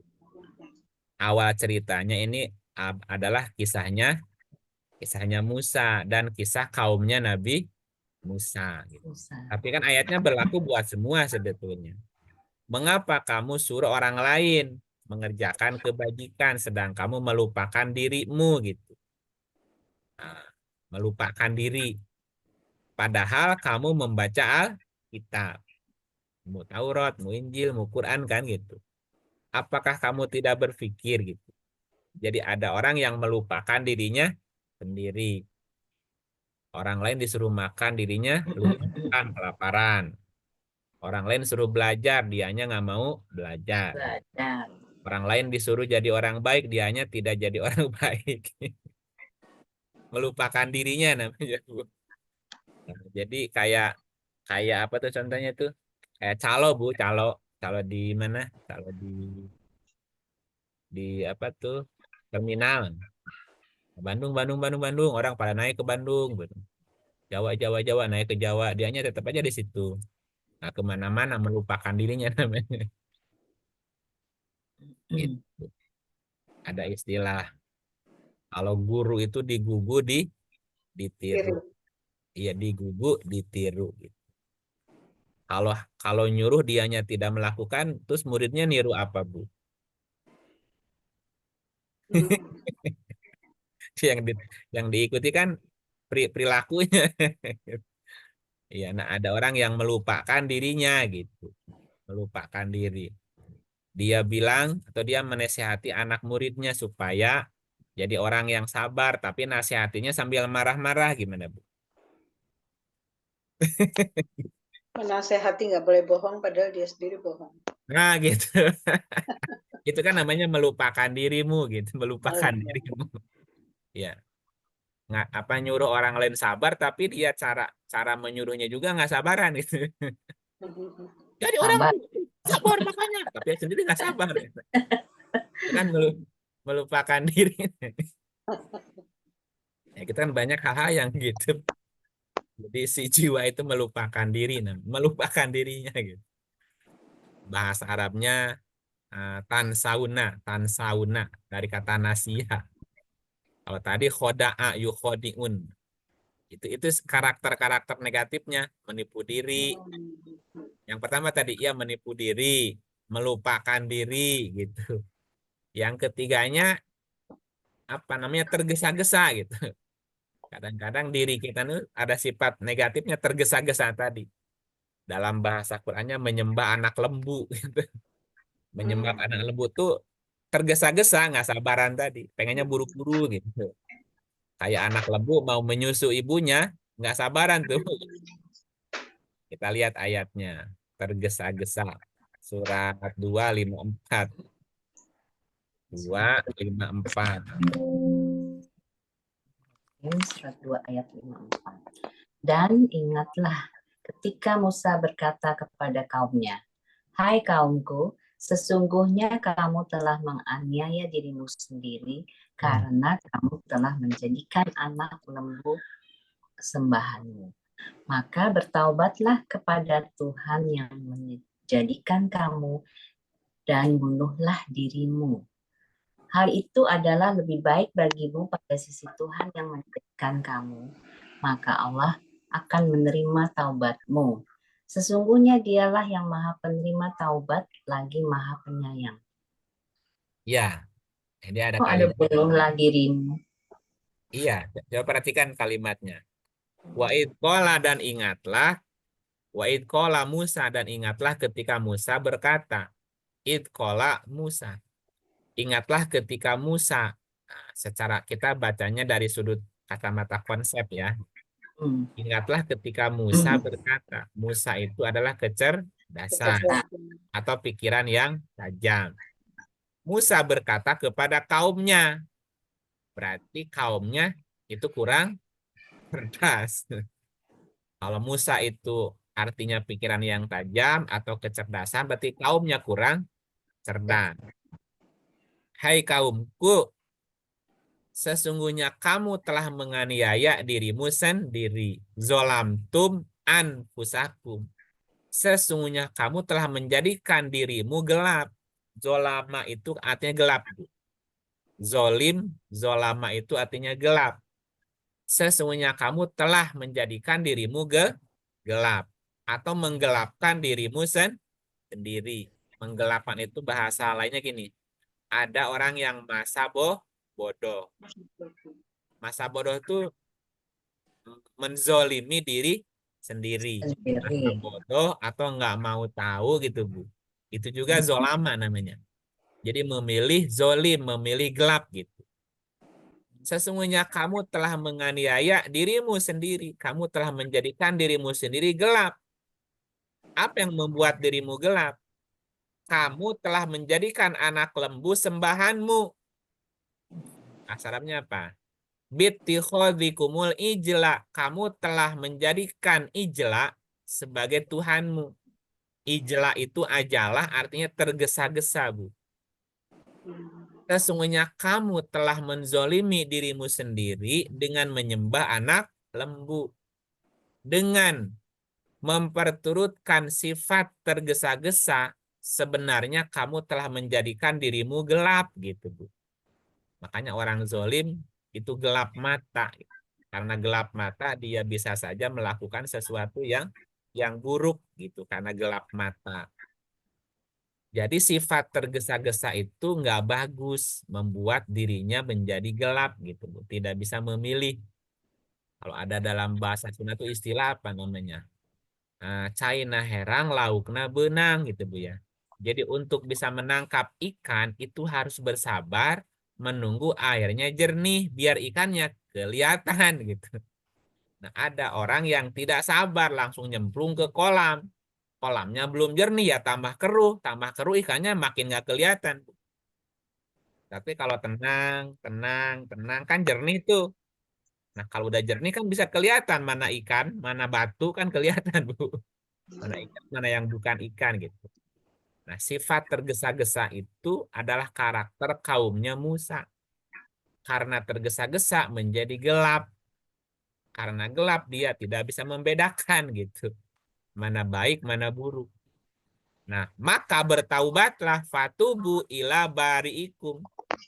Maka bertaubatlah kepada Tuhan yang menjadikanmu faktulu anfusakum dibanding atau daripada kamu melakukan perbuatan karena tergesa-gesa dan itu bisa membuat jiwamu gelap. Karena jiwamu gelap, kamu bisa melakukan banyak kesalahan, bahkan perbuatan-perbuatan yang tidak baik. Maka lebih baik bunuhlah anfus itu gitu. Bunuhlah anfus, bunuh dirimu bukan bunuh diri. Bunuh potensi diri yang tadi tuh, sifat ketergesa-gesaannya, Bu. Ya, hal itu lebih baik bagimu pada sisi Tuhan yang menjadikanmu. Maka Allah penerima taubat lagi Maha Penyayang. Contoh sederhananya gini. Kalau kita mau pilih dua, kita diberi pertanyaan. Mau buru-buru dijawab atau kita pikir-pikir dulu untuk menjawabnya, Bu. Kalau dalam bahasa sekolah itu, guru suka ngasih aba-aba ngasih nasihat kepada muridnya yang mau ujian. Ya, jawab pertanyaan yang mudah terlebih dahulu. Jangan tergesa-gesa. Kalau ada soal rada sulit, ya ditangguhkan aja, di cancel dulu. Cari soal yang lebih mudah dulu. Jangan tergesa-gesa untuk membuat keputusan gitu. Atau pakai bahasa hadis Nabi, fal yakul khairon aulias mut. Katakanlah yang baik, atau kalau tidak bisa berkata baik, diam lebih baik. Diam itu kan artinya dalam rangka memilih kan sebelum bertindak gitu. Itu istilahnya membunuh diri namanya. Jadi bunuh diri bukan mati, bukan loncat dari gedung sampai bawah mati, bukan. Jadi potensi-potensi dirinya yang tadi yang masih terpengaruh sifat tergesa-gesa lebih baik di cancel dulu tuh. Bukan tidak mengetahui, Mengendalikan nafsunya mungkin ya Pak ya lebih maksudnya. kepada dikendalikan gitu. Ya lebih baik diam daripada salah bicara gitu ya. Ya. Ya, kenapa kamu diam? Saya takut salah ngomong. Jadi saya lagi mikir dulu nih kira-kira kata-kata apa yang sebaiknya saya sampaikan gitu kan. Itu namanya apa, membunuh diri untuk bertaubat namanya. Supaya tidak supaya tidak melakukan perbuatan ini, menyembah, menjadikan anak lembu sebagai sembahan. Sembah. Tidak boleh menyembah anak lembu, tidak boleh melakukan perbuatan dengan tergesa-gesa gitu. Karena ketergesaan itu membuat kita zolim, panik, gelap, ya jadi salah nanti tindakannya gitu. Makanya mesti cool, mesti tenang sampai jernih. Itu karakternya Musa. Karakternya Nafas adalah suka Bisa. tergesa gitu. Ya ingin cepat selesai, ingin cepat beres, padahal masih ada waktu sebetulnya gitu. Makanya kalau ada mahasiswa ulangan dikasih waktu 2 jam, 1 jam sudah selesai. Kan suruh mikir dulu kan, coba periksa lagi gitu kan. Periksa lagi gitu, masih dikasih ini. Nah, itu yang ketiga. Jadi yang pertama, nafas itu punya sifat negatif berupa menipu diri. Yang kedua, nafas juga punya sifat negatif suka melupakan diri. Yang ketiga, punya sifat suka tergesa-gesa gitu. Nah, yang keempat itu suka menganiaya diri. Menganiaya diri termasuk menggelapkan diri tadi, masa bodoh namanya. Atau menzolimi diri istilah lainnya. Nah, udah dibaca tadi nggak apa-apa aja lagi ya. Surat 2, 57. 54, 57. Ini ayatnya 2, 57. Bismillahirrahmanirrahim. Dan kami naungi kamu dengan awan, dan kami turunkan kepadamu mana dan salwa. Makanlah dari makanan yang baik-baik yang telah kami berikan kepadamu. Dan tidaklah mereka menganiaya kami, akan tetapi merekalah yang menganiaya diri mereka sendiri. Iya, ada orang yang sudah diberikan kemudahan. Dia nyusahin diri. Ada orang udah dikasih makanan yang halalan toyiban, tapi dia mencari makanan yang buruk gitu ya. Itu juga termasuk kategori anfusahum yazlimun. Mereka menganiaya diri mereka sendiri gitu. Ada orang yang suka bikin ulah, bikin masalah sehingga membuat dirinya jadi susah gitu. Itu juga termasuk menganiaya diri. Beda lagi dengan kan ada istilah challenge kan. Ini semacam tantangan gitu. Ya kalau sekali-kali nggak apa-apa, tapi kalau terus-terusan jadi nggak nyaman gitu. Orang ditantang untuk makan daging mentah mungkin susah. Atau ditantang untuk makan telur mentah gitu. Itu kan juga sesuatu yang nggak nyaman gitu. Ya jangan menzolimi diri gitu. Tapi bukan biasanya, karakter atau sifat manusia itu suka mencoba hal-hal yang tidak biasa gitu ya. tidak biasa gitu. Ya, tapi kalau sampai merugikan itu namanya zolim gitu. Sampai merugikan dirinya gitu. Uji nyali, uji nyali misalnya loncat dari ketinggian sekian ya kalau selamat, kalau enggak ya berarti zolim kepada dirinya juga. Iya, itu yang karakter keempat, suka menzolimi diri. Karakter yang kelima, nafas itu suka menyembunyikan keinginannya, Bu. Jadi apa ya? Nggak berani mengungkapkan gitu. Apa istilahnya? Coba lihat. Padahal kan lebih baik terus terang kan ya. Kalau suka terus terang, kalau tidak suka terus terang. Iya, itu biasanya saya suka kalau Ibu Dawi bicara tuh terus terang gitu. Terus terang. Ya udah emang begitu adanya gitu. Ada jiwa-jiwa yang tidak tidak terus terang gitu, Bu. Mau nanya tapi malu, jadi nggak nanya-nanya. Ya. Surat 2 284. Surat 2 284. Surat 2 ayat 284. Bismillahirrahmanirrahim. Kepunyaan Allah lah segala apa yang ada di langit dan apa yang ada di bumi. Dan jika kamu melahirkan apa yang ada di dalam hatimu atau kamu melahirkan, niscaya Allah akan membuat perhitungan dengan kamu tentang perbuatanmu itu. Maka Allah mengampuni siapa yang dikehendakinya dan menyiksa siapa yang dikehendakinya. Dan Allah Maha Kuasa atas segala sesuatu. Ini diartikannya hati anfusnya. Wa in tubdu ma fi anfus. Dan jika kamu melahirkan itu menampakkan ya. Jika kamu menampakkan apa yang ada dalam dirimu, apa yang ada dalam hatimu, atau kamu menyembunyikannya, niscaya Allah akan membuat perhitungan denganmu. Nah, ini biasanya berlaku kalau ada saksi, Bu. Misalnya kan orang dipanggil sebagai saksi di pengadilan atau di mana ya. Katakanlah sesuai dengan faktanya. Katakan sesuai dengan apa yang kamu ketahui. Makanya saksi sebelum bersaksi kan diminta disumpah dulu, disumpah bahwa kamu akan mengatakan apa yang sebenarnya. Benar-benar. Tapi si anfus, si jiwa itu punya karakter negatif. Dia suka menyembunyikan apa yang sebenarnya tuh namanya. Ya, misalnya kejadiannya A, dia bilang B gitu. Karena dibayar misalnya, atau kan ditakut-takutin, atau karena diintimidasi kan. Sehingga jiwanya tidak berterus terang, dia menyembunyikan apa yang sebenarnya. Kalau Berdusta ya Pak berarti ya. ya lebih lebih mungkin kepada dusta juga sih gitu, menyembunyikan yang sebenarnya. Kalau negatifnya berarti kan dusta ya, Iya. berdusta gitu.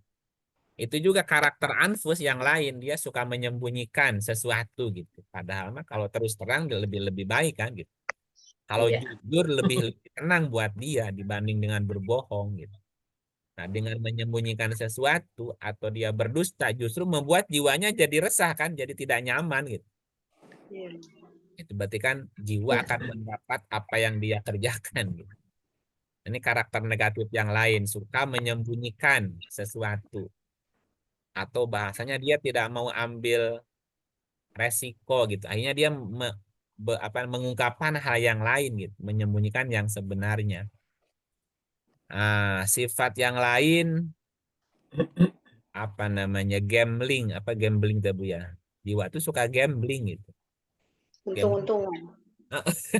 tebak-tebakan gitu. Untung-untungan tebak-tebakan. Enggak tebak-tebakan dong, Pak.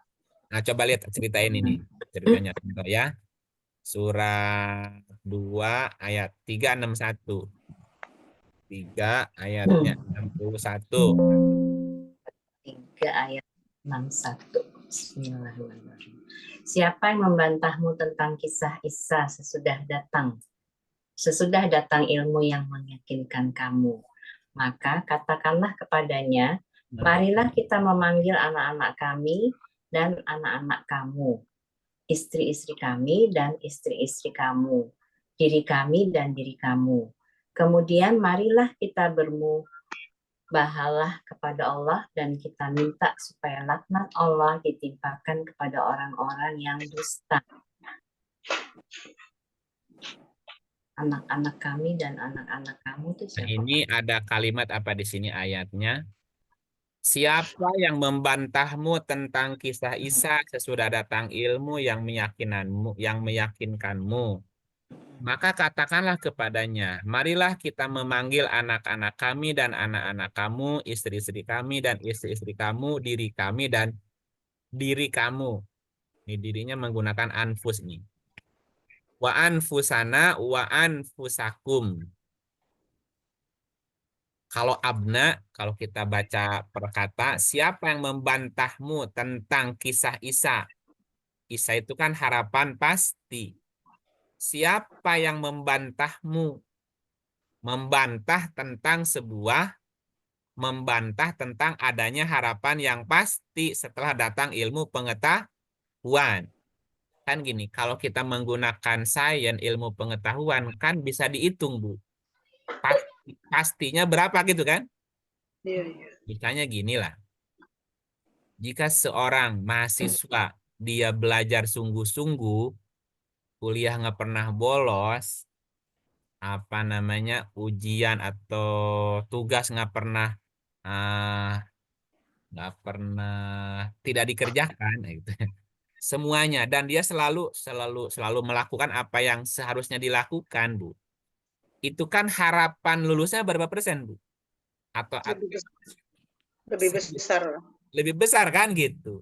Nah, siapa yang membantahmu tentang sebuah harapan pasti setelah datang ilmu pengetahuan? Jika seseorang melakukannya sesuai dengan aturan main gitu, sesuai dengan ilmu pengetahuannya, maka katakanlah gitu. Ketika ada orang yang membantah tentang sebuah harapan yang pasti setelah diuji dengan ilmu pengetahuan, maka katakan kepada dia, kepada orang yang membantah tadi, marilah kita memanggil anak-anak kami. Abna itu berarti binaan gitu, binaan-binaan. Coba kita panggil binaanmu dan binaan kami. Panggil istri kami dan istrimu. Nisa juga bisa berarti pikiran, Bu. Kalau abna binaan, kalau nisa bisa berarti pikiran kita juga, pikiran. Coba kamu pikir. Wa anfusana wa anfusakum, jiwamu dan jiwa kami gitu. Untuk apa? Summa nabtahil. Kemudian marilah kita bermubahalah. Bermubahalah kepada Allah dan kita minta supaya laknat Allah ditimpakan kepada orang-orang yang dusta. Misalnya gini, satu mahasiswa rajin, disiplin gitu ya, Bu. Satu mahasiswa males-males dan tidak disiplin. Taruhan, Bu. Ayo, siapa yang kira-kira yang lulus dan yang tidak lulus gitu. Nah, misalnya ada mahasiswa yang iseng. Sekolah atau kuliah ya nggak usah rajin-rajin banget gitu ya, nggak usah baik-baik banget, nakal-nakal dikit nggak apa-apa, pasti lulus gitu misalnya, Bu. Kan ngegoda tuh. Ya udah kita taruhan aja gitu. Nah, taruhan itu namanya mubahalah. Mubahalah itu kalau dalam bahasa masyarakatnya itu seperti sumpah pocong, Bu. Sumpah pocong itu juga termasuk kategori mubahalah gitu. Misalnya gini, ada dua orang yang berebut satu kebenaran, Bu. Masing-masing merasa benar. Tapi pasti yang satunya salah gitu. Ini dua orang ngotot, saya tidak salah, dia yang salah. Begitupun dia, enggak, saya tidak salah, dia yang salah. Ini saling menyalahkan nih. Dan kebenarannya hanya satu. Nah, maka untuk menguji kebenarannya, si dua orang ini bersumpah gitu. Jadi dua-duanya bersumpah bahwa laknat Allah akan ditimpakan kepada orang-orang yang dusta gitu. Udah kita sumpah sama-sama. Maka jiwa-jiwa yang dusta pasti ragu-ragu melakukan itu. Tapi kalau jiwanya yang tidak merasa bersalah, dia tidak akan ragu gitu. Aduh, yuk kita sumpah sama-sama gitu. Jadi mubahalah itu juga metode sebetulnya, Bu. Metode ketika sudah tidak lagi ditemukan solusi, ketika ada dua orang berselisih gitu. berselisih, masing-masing berebut siapa yang benar, siapa yang salah. Maka bisa dilakukan namanya mubahalah. Misalnya ibu dituduh apa? Dituduh salah ya. Tapi ibu tidak merasa bersalah. Ya udah, antara yang menuduh salah dan kita yang dituduh salah, udah kita mubahalah aja. Apa mubahalah tuh bunyinya? Iya, mari kita bermubahalah kepada Allah dan kita minta supaya laknat Allah ditimpakan kepada orang yang dusta. Kalau saya salah, berarti saya dilaknat. Tapi kalau saya tidak salah, berarti kamu yang menuduh saya akan dilaknat. Ayo kita sumpah sama-sama. Nah, berani nggak dia ada yang sumpah gitu? Kalau dia nggak berani, berarti dia nuduh salah gitu. Dan kita tidak salah. Kecuali kalau kita memang salah, diajak sumpah kan pasti kita juga ragu-ragu kan gitu. Itu namanya mubahalah. Dan jiwa itu apa namanya, sebagian dari sifat atau karakter jiwa itu dia mau melakukan itu. Ya udah kita mubahalah aja gitu. Walaupun sebenarnya ini untuk hal-hal yang urgent ya. Kalau nggak bisa dijadikan main-main gitu tuh. Kalau sudah banget dibutuhkan barulah. Yang berikutnya yang ketujuh juga ada sifat negatif di dalam diri itu adalah khianat, Bu. Khianat atau khona. Khona khianat kepada dirinya sendiri. 407. 4 ayatnya 100. Bismillahirrahmanirrahim. Surat 4 ayat 107. Dan janganlah kamu berdebat untuk membela orang-orang yang mengkhianati dirinya. Sesungguhnya Allah tidak menyukai orang-orang yang selalu berkhianat lagi bergelimang dosa. Iya, ada orang yang mengkhianati dirinya. Khona, yahtanuna anfus. Jangan kamu berdebat membela orang yang mengkhianati dirinya sendiri. Dia aja, terhadap dirinya aja dia khianat, Bu. Khona itu ya bisa berarti mengkhianati, memperlihatkan, berkhianat, bimbang gitu. Berjalan goyang, ragu-ragu, tak suka membuka rahasia gitu. Kalau dia aja begitu karakternya, ngapain dibela gitu. Jadi ada orang yang suka berkhianat kepada dirinya gitu. Dengan dirinya aja dia ragu-ragu gitu. Kepada dirinya aja dia khianat. Bagaimana kepada orang lain, Bu? Ada contoh gini misalnya, Bu. Misalnya ada dua pasukan nih, dua pasukan bertempur. Misalnya bertempur itu sedang ya bertanding lah. Pasukan satu merayu prajurit lawannya tuh. Jika kamu mau membuka rahasia kekuatan pasukanmu, maka akan kami beri hadiah gitu.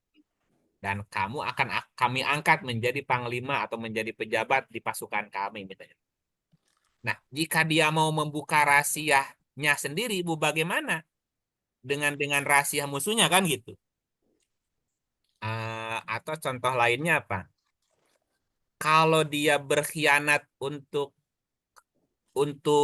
katakanlah pimpinannya, berarti dia pun akan berkhianat buat orang lain juga gitu. Ada orang-orang yang tidak punya komitmen gitu, tidak apa, ragu dengan apa yang dia yakini gitu. Kalau dengan keyakinannya ragu, bagaimana dengan keyakinan orang lain gitu? Kalau kepada temannya aja dia khianat, bagaimana kepada yang lain, kepada musuhnya gitu. Makanya ayatnya jangan kamu berdebat membela orang yang khianat kepada dirinya gitu. Nah, khianat juga mengandung arti ragu-ragu, bimbang gitu. Nggak yakin, ya ngapain dibela dia aja ragu-ragu. Itu juga sifat negatifnya ya, suka berkhianat, ragu-ragu dengan dirinya. Nah, termasuk sifat karakter jiwa yang negatif itu menutup diri. Kafaro tadi namanya, Bu, kafaro atau cover ya. Kita lihat misalnya surat 3 107, surat 7 177. Surat 7 ayat 177. Bismillah. Azabu ya. Amat buruklah perumpamaan orang-orang yang mendustakan ayat-ayat kami dan kepada diri mereka sendirilah mereka berbuat zalim. Sa'a masalanil qaumul ladina kadzabu. Amat buruk perumpamaan orang-orang yang mendustakan ayat kami dan kepada diri mereka sendiri mereka berbuat zolim. Kepada dirinya aja mereka zolim. Kepada dirinya aja mereka mendustakan gitu. Lebih kepada mendustakan ya kalau ini mendustakan ayat. Ya, jadi dia mendustakan tanda-tanda yang ada pada dirinya gitu. Bagaimana kepada tanda yang ada di orang lain gitu. Itu karakter jiwa yang lain. Mendustakan tanda-tanda yang ada pada dirinya gitu. Yang kesembilan, ada jiwa yang amarah namanya. Amarah itu dorongan untuk berbuat jahat gitu. 12:53. 12:53. Bismillahirrahmanirrahim. Dan aku tidak membebaskan diriku dari kesalahan. Karena sesungguhnya nafsu itu selalu menyuruh kepada kejahatan, kecuali nafsu yang diberi rahmat oleh Tuhanku. Sesungguhnya Tuhanku Maha Pengampun lagi Maha Penyayang. Nah gitu. Ada jiwa yang selalu menyuruh kepada kejahatan. Orang nyebutnya hawa nafsu. Bukan hawa nafsu, nafsul amarah namanya. Satunya namanya nafsu amarah. Wa ma ubari'u nafsi innan nafsala ammaratun bis. Jadi ada nafas, ada jiwa yang selalu menyuruh kepada kejahatan. Kecuali nafsu yang diberi rahmat. Jika nafsu kita tidak diberi rahmat, jika jiwa kita tidak dipenuhi rasa kasih sayang, Bu, maka dorongannya kepada kejahatan. Tuh, kemarin Profesor Lola cerita ada yang Kamis lalu ya. Masa sih ada bapak gitu bunuh tiga apa berapa kemarin itu? Tiga anaknya dengan tangan sendiri kan? Anaknya dibunuh, dimutilasi. Setelah itu istrinya dibunuh dan dia lalu bunuh diri. Tadinya KDRT dulu Pak sama istrinya. Oh, KDRT dulu. Terus dia bunuh Terus dia bunuh 4 anaknya kalau nggak salah. 4 anaknya. Terus dia bunuh diri. Ya nggak tahu deh. Pokoknya Iya. dia Itu kan nafsunya amarah gitu. Karena nafsunya tidak ada rasa kasih sayang gitu. Tidak dirahmati namanya. Maka nafsu itu selalu mendorong kepada hal-hal yang jahat tadi. Makanya kita bertanya, kok bisa ya? Kok ada? Ya ada kayak gitu. Jiwa-jiwa yang amarah namanya. Jiwa yang amarah, penuh dengan kebencian ya. Begitu nanti lahirnya gitu. Jadi amarah namanya. Nah, ada jiwa yang namanya was-was. Was-was itu apa, Bu ya? Nah, 50:16. Khawatir. Was-was itu apa? Jangan khawatir, Bu. Lawan versusnya yakin gitu. Was-was. Bisikan-bisikan gitu. Perasaannya enggak 50:16. Surat 50 ayat 16. Bismillahirrahmanirrahim. Dan sesungguhnya kami telah menciptakan manusia dan mengetahui apa yang dibisikkan oleh hatinya, dan kami lebih dekat kepadanya daripada urat lehernya. Oh, ini ayat urat leher ya Pak ya? Iya. Ini ada kata-kata tuas wisu dibisikan, bisikan hati, bisikan jiwa, Buni. Ma tuas wisu bihi nafsu. Jadi di dalam nafas itu ada bisikan-bisikan gitu. Tuas wisu dari kata waswasa. Jadi waswasa itu berkaitan dengan makna sindiran, Bu. Insinuasi, tuduhan tidak langsung, godaan, cobaan, bujukan, kecenderungan gitu ya. Lebih kepada bisikan-bisikan yang menggoda gitu. Namanya tuas wisu. Jadi di dalam nafas itu ada bisikan-bisikan gitu. Nah, bising-bisikan yang cenderungnya negatif gitu.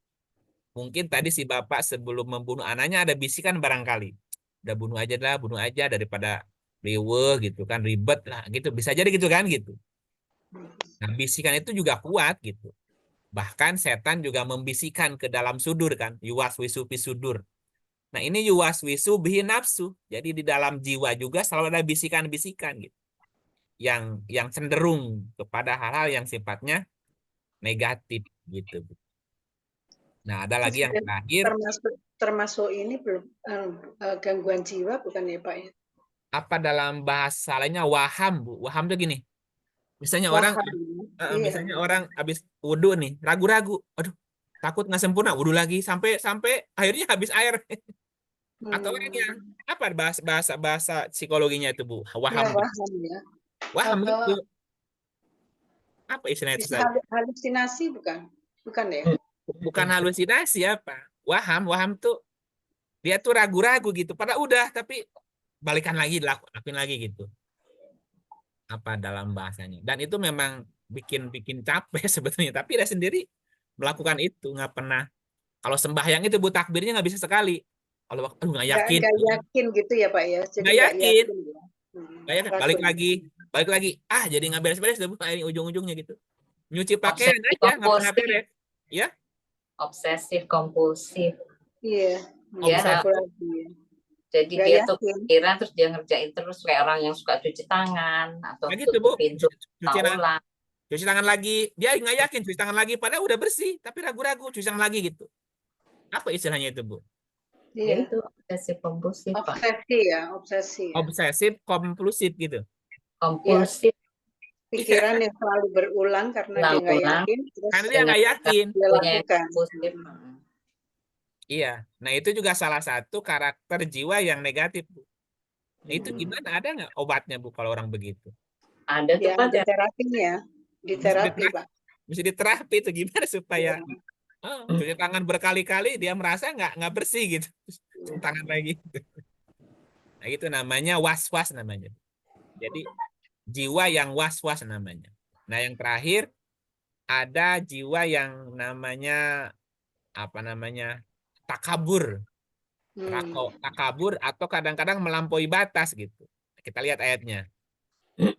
Namanya atau utuwan, atau utuwan namanya. Surat 25 21 25 21. 25 Iya. Bismillahirrahmanirrahim. Berkatalah orang-orang yang tidak menanti-nanti pertemuannya dengan kami, mengapakah tidak diturunkan kepada kita malaikat, atau mengapa kita tidak melihat Tuhan kita? Sesungguhnya mereka memandang besar tentang diri mereka, dan mereka benar-benar telah melampaui batas dalam melakukan kezaliman. Ini namanya atau utuwan kabiro, memandang besar tentang dirinya dan mereka melampaui batas. Ini seperti apa contohnya? Waham Berkata, kali, Pak. ya.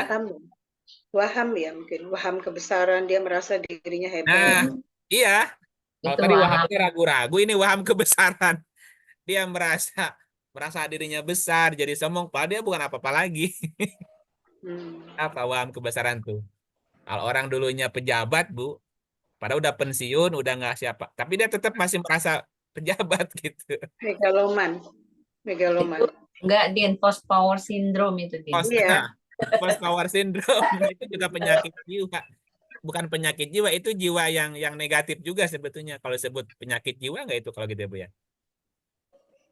Jadi Bisa. selalu Bukan penyakit ya, gangguan ya. gangguan. Tapi ini kan salah satu sifat negatif jiwa gitu. Dia memandang dirinya besar gitu dan ingin selalu dihormati gitu. Ya kalau dulu jadi pejabat wajar, sekarang kalau ingin begitu kan jadi orang lain bisa bisa membuat dirinya sedih kan gitu. Kok nggak ada orang yang menghormati aku lagi gitu. Dulu dia dilayani, sekarang nggak ada yang melayani lagi. Nah, dia memandang besar tentang diri mereka gitu. Dan mereka akhirnya kan jadi zolim gitu. Ini juga salah satu sifat negatif diri tadi, jiwa kita gitu. Nah, ini hal-hal yang negatif yang ya sebaiknya jangan ada dalam diri kita gitu. Jadi ada 11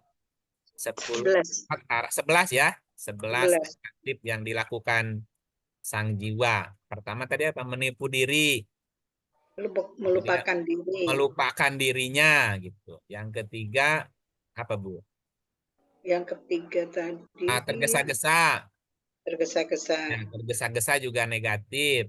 Kemudian Menganiaya menganiaya diri, diri. Yang menyembunyikan keinginan. menyembunyikan apa yang keinginannya sebenarnya ada sih teman disembunyikan. Terus mubahalah. Mubahalah itu tadi Membahas apa? Gambling gitu ya. gambling ya. Kemudian khianat. Nah, mengkhianati diri.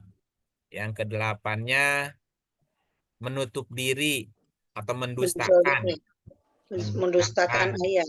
ayat. Kemudian amarah. Amarah. Amarah juga itu sifat negatif sang diri tuh, jiwa gitu. Kalau amarah lupa diri ya udah bisa ngerusak tuh. Kemudian yang ke-10-nya Was-was. apa? Jiwa yang was-was. Nah, was-was. Waham itu ya, waham tuh yang was-was, waham itu.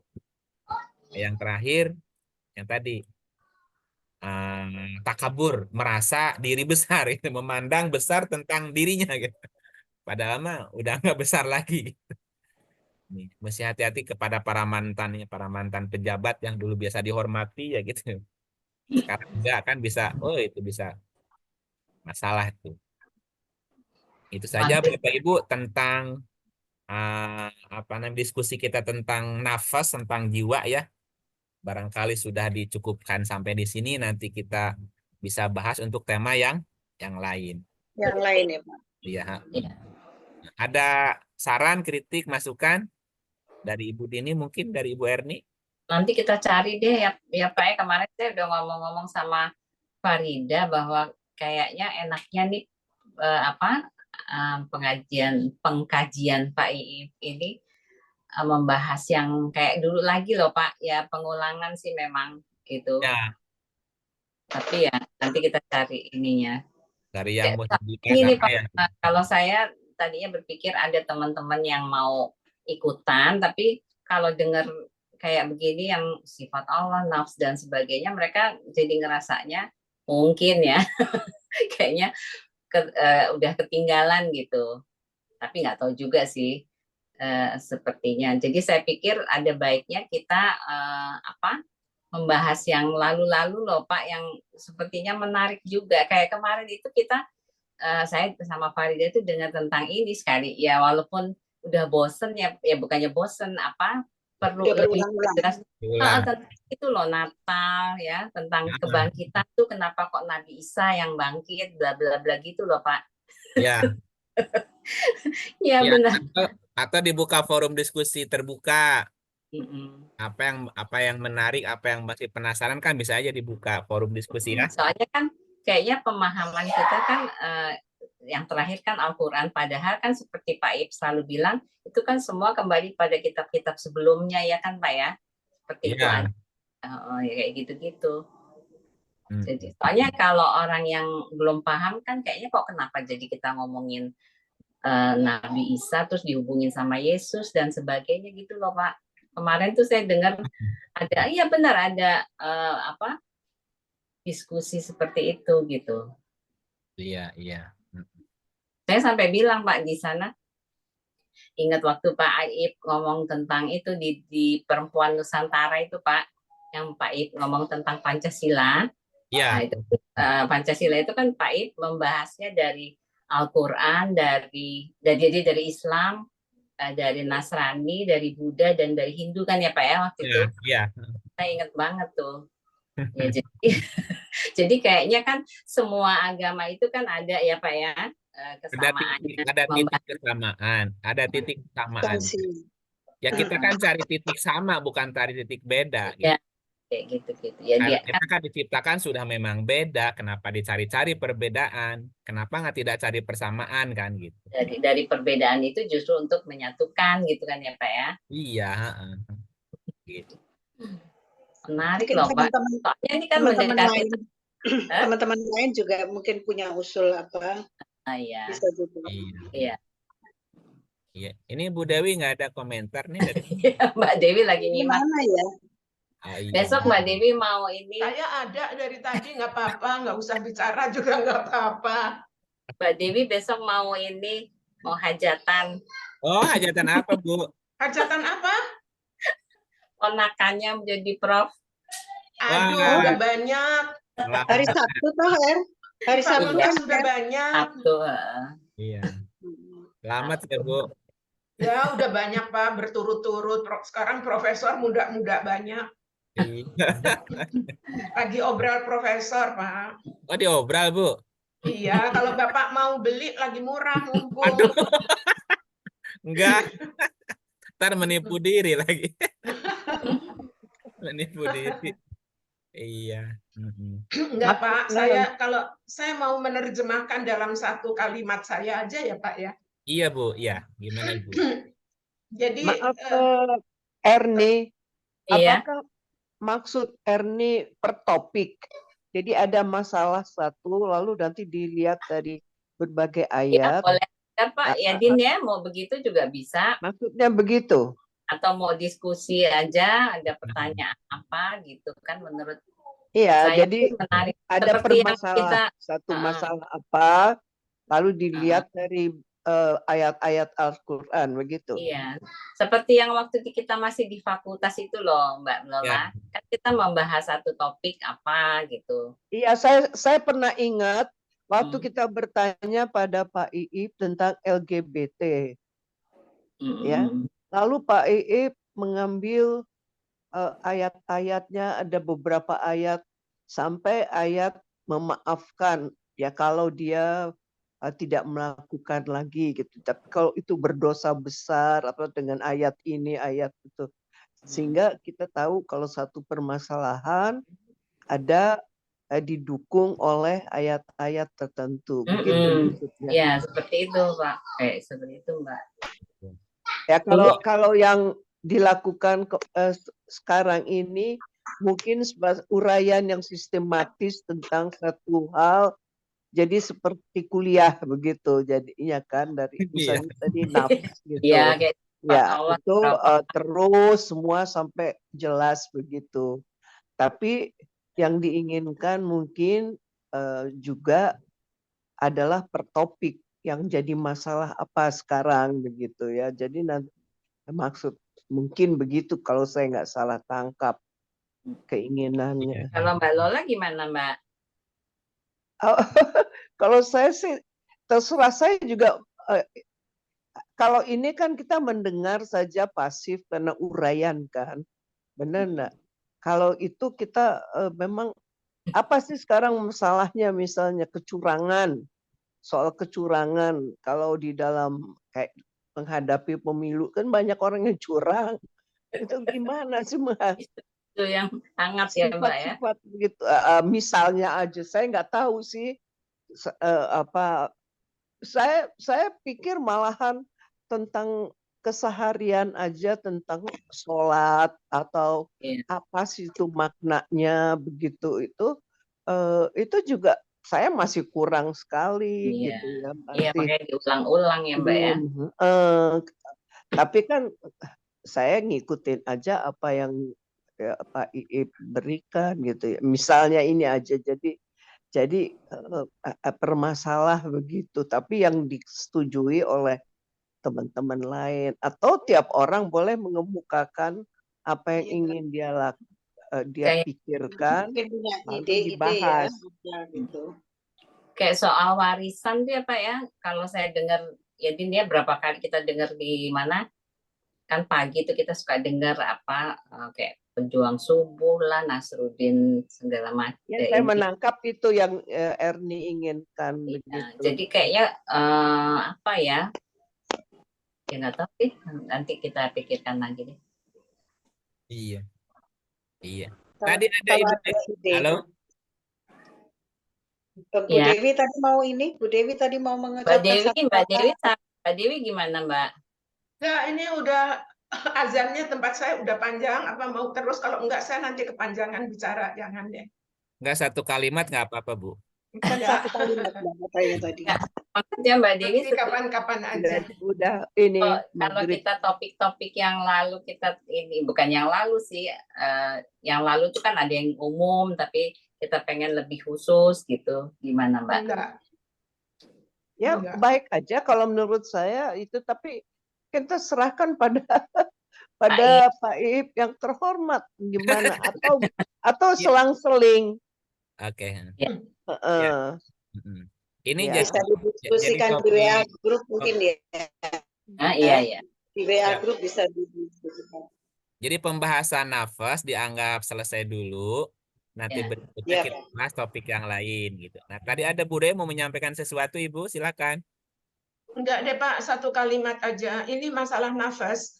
Ini Iya, kan panjang sekali sudah. iya, Tetapi iya, saya nggak yakin bahwa kita semua punya pemahaman yang persis sama. iya, Jadi sebetulnya kalau toh mau membahas, mau diskusi, mau bicara tentang itu, ya coba kita pastikan dulu bahwa masalah nafas ini kita benar-benar udah sama pemahamannya. Sebab iya, dari tanya jawab yang tadi, saya masih merasa bahwa ada perbedaan pemahaman gitu. iya, iya. Itu aja yang mau saya sampaikan. Karena saya sudah berkali-kali sih sebetulnya bicara sama teman-teman. Coba kalau bisa kita bicara dengan bahasa kita. Bahasa kita itu bahasa yang kita pernah pelajari, yaitu psikologi. Karena sebetulnya ini esensinya itu bahasanya psikologi sebenarnya, Pak. Betul enggak? Iya. Iya, betul, Nah, betul. iya, tetapi karena saya mendengar bahwa kadang-kadang ditafsirkan berbeda-beda, saya berasumsi kita masih hilang punya suaranya. perbedaan pemahaman. Gitu. Dan Iya, ini iya. nggak enak gitu loh kalau kita nggak betul-betul ngerti sama. Gitu. Iya. Bu Dini itu pernah mengirimi saya 2 video yang saya lihat yang terakhir tuh ya, Din. Iya. Terus saya bilang, coba ini kita bahas yuk dengan bahasa kita. Jelas sekali sebenarnya, tapi kan orang lain menggunakan istilah yang berbeda. Daripada kita salah paham, ya itu aja sih, nggak lebih dari itu. Mm-mm.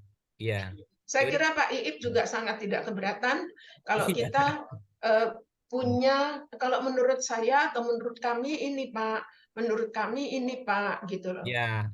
Misalnya kita Ya. ngomong jiwa, apakah kita ngomong pakai bahasa jiwa? Terus tadi Pak Iip bicara lagi tentang memori. Bagaimana sih, apa kita sama persis ngerti gitu? Terus kolbu, apakah sama kita gitu?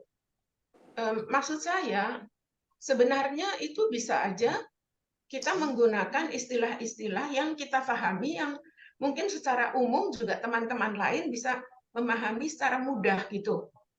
Supaya nggak keliru. Itu aja Pak Iip saya sih. Jadi menyamakan persepsi atau definisi ya Betul. tentang kata kan ini apa gitu supaya Ya, nanti betul Pak. sambung pemahamannya sama. Oh, ini yang dimaksud itu dalam bahasa psikologi ini gitu. Iya, misalnya Maksudnya seperti ini. tadi Pak Iip mengatakan seperti menipu diri sendiri, apa itu gitu kan, tadi diterjemahkan oh ini, padahal sebetulnya ada istilah kita yang lebih tepat. Ya ada gitu istilahnya ya. ya Bu ya.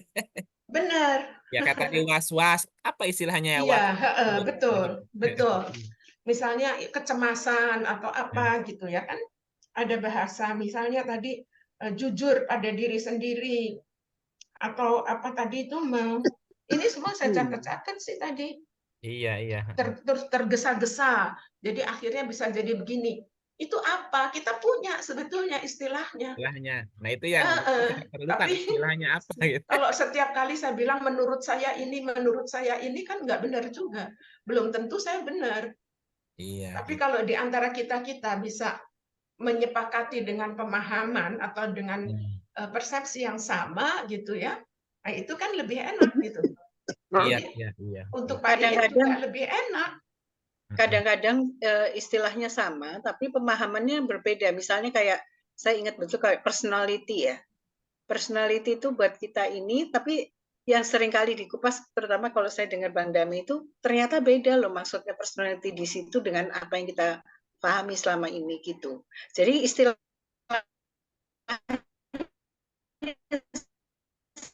hilang Din, freeze. Dini nggak hilang, nggak bisa ketangkep. Itu berbeda karena sudut pandangnya, misalnya mungkin dari sudut pandang hilang ya saya kalau gitu. Iya, putus. Suaranya nggak sampai. Iya. Jadi Nggak baik apa-apa, Ibu, mungkin lain kali bisa. lain kali barangkali kita diskusi lagi ya Itu Iya. ego, super ego. untuk berikutnya. Iya, ini saya kira udah Udah. maghribnya udah lewat. Iya deh. Baik, kita Oke. tutup. Auzubillahiminasyaitonirrajim. Terima kasih Bapak Ibu semuanya. Sampai ketemu Terima kasih lagi. Pak Ip. Ya, Terima kasih. Baik. Terima kasih. Terima kasih semuanya. Terima kasih semuanya. Terima kasih.